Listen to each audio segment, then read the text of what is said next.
Buen día. A continuación les mostraremos la construcción de un instrumento de medición. Fase 1. Redefiniciones fundamentales. En esta etapa se deberán reevaluar las variables de la investigación, ver si se mantienen o modifican, el lugar específico donde se recabarán los datos, el propósito de tal recolección, quiénes y cuándo van a ser medidos, las definiciones operacionales y el tipo de datos que se quieren obtener, es decir, respuestas verbales, respuestas escritas, conductas observables, etc. Fase 2. Revisión enfocada de la literatura. Este paso debe servir para encontrar mediante la revisión de la literatura los instrumentos o sistemas de medición utilizados en otros estudios anteriores para medir las variables de interés, lo cual ayudará a identificar qué herramientas pueden ser de utilidad. Fase 3. Identificación del dominio de las variables a medir y sus indicadores. Se trata de identificar y señalar con precisión los componentes, dimensiones o factores que teóricamente integran a la variable. De igual manera, se deben establecer los indicadores de cada dimensión. Fase 4. Toma de decisiones clave. En esta parte se deberán tomar 3 decisiones importantes que tienen que ver con el instrumento o sistema de medición. Número 1. Utilizar un instrumento de medición ya elaborado, adaptarlo o desarrollar uno nuevo. Número 2. Si se trata de uno nuevo, decidir qué tipo, ya sea cuestionario, escala de actitudes, hoja de observación, etc. Y cuál será su formato, tamaño, colores, tipo de fuente, etc. Número 3. Determinar el contexto de administración o aplicación. Autoaplicado, cara a cara en hogares o lugares públicos, internet, observación en cámara de Gesell, etc. Fase 5. Construcción del instrumento.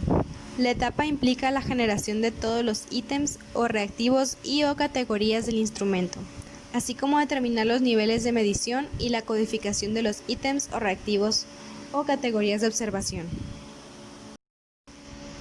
Fase 6. Prueba piloto. Esta fase consiste en administrar el instrumento a una pequeña muestra para probar su pertinencia y eficacia, incluyendo instrucciones, así como las condiciones de aplicación y los procedimientos involucrados. A partir de esta prueba se calculan la confiabilidad y la validez iniciales del instrumento. Fase 7. Elaboración de la versión final del instrumento o sistema y su procedimiento de aplicación. Implica la revisión del instrumento o sistema de medición y su forma de administración para implementar cambios necesarios, quitar o agregar ítems, ajustar instrucciones, tiempo para responder, etc. Y posteriormente construir la versión definitiva incluyendo un diseño atractivo. Fase 8.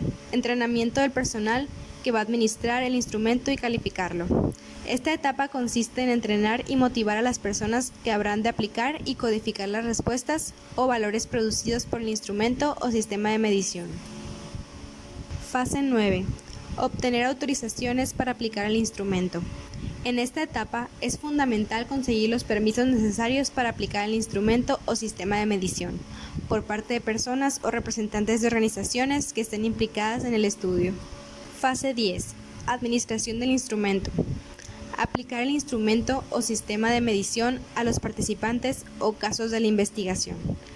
Es la oportunidad de confrontar el trabajo conceptual y de planeación con los hechos. Fase 11. Preparación de los datos para el análisis. Inciso A. Codificarlos. Inciso B. Limpiarlos. Inciso C. Insertarlos en una base de datos o matriz. Y posteriormente realizar el análisis. Cuestionarios y escalas Likert. La escala tipo Likert es un instrumento de medición o recolección de datos cuantitativos utilizado dentro de la investigación. Los pasos para la elaboración de una escala Likert son: número 1. Conocer la actitud o variable a medir. Número 2.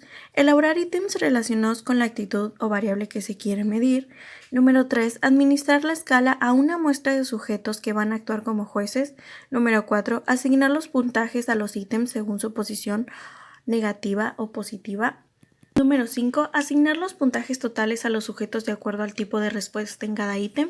Número 6. Efectuar el análisis de ítems, validación y confiabilidad. Número 7. Construir con base en los ítems seleccionados la escala final.